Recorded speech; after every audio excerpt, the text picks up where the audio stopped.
want to commence this evening by acknowledging that we meet on the land of the peoples of the Kulin Nation and pay my respects to their elders past and present, and my respects to their emerging leaders also. And a particularly warm welcome to any Indigenous Australians that are joining us this evening.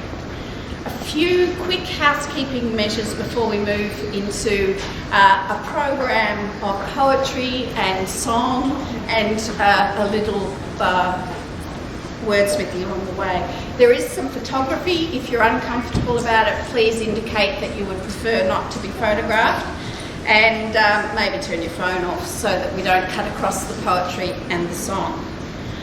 A particularly warm welcome to you all. My name is Pip Nicholson and I'm the Dean of the Melbourne Law School, and it is an absolute pleasure, a real joy to invite you to our Eid, our future reception, celebrating the end of Ramadan.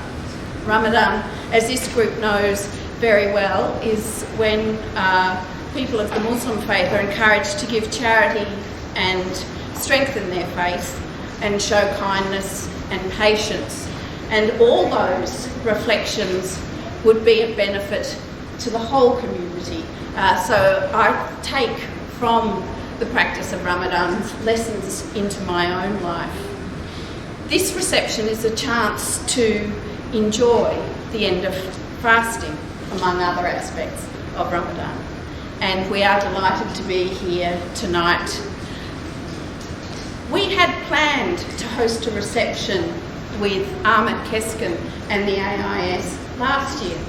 Ahmet and I met together in about February, and he was more optimistic than I was that a reception would be possible. And I said, I'm a little concerned about COVID-19. So I am more than delighted that we are past that particular concern with COVID-19 tonight. So I thank you for joining us in partnership, Ahmet Keskin.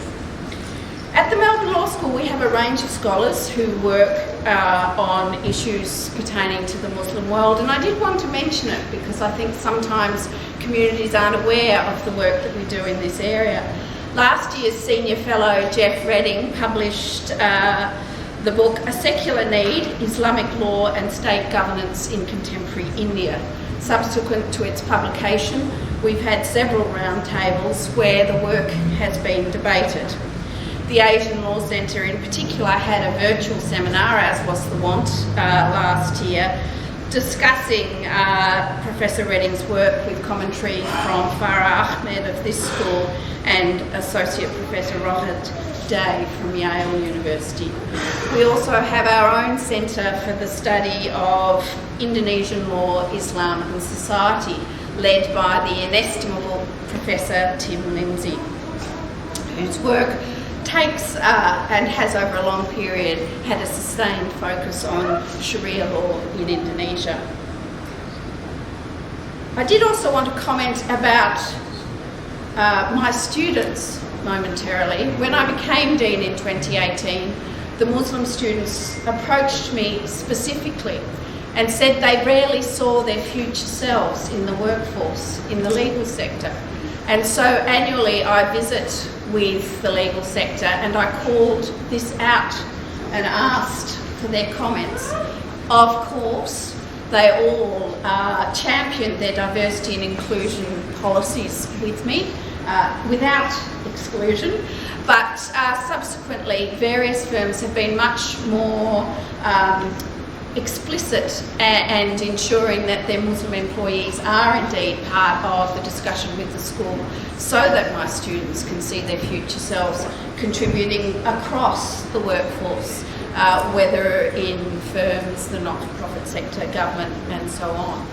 And that work is something we need to continue as a school, as we need to work in partnership through our scholars in areas where Muslims suffer great persecution. Turkey, the Uyghurs, the Rohingya, it goes on and on. But again, we've got scholars working in some of those areas, although not in all. This law school is a place of diverse and rich engagement, and it is an absolute pleasure to have you here tonight to celebrate that fact with us.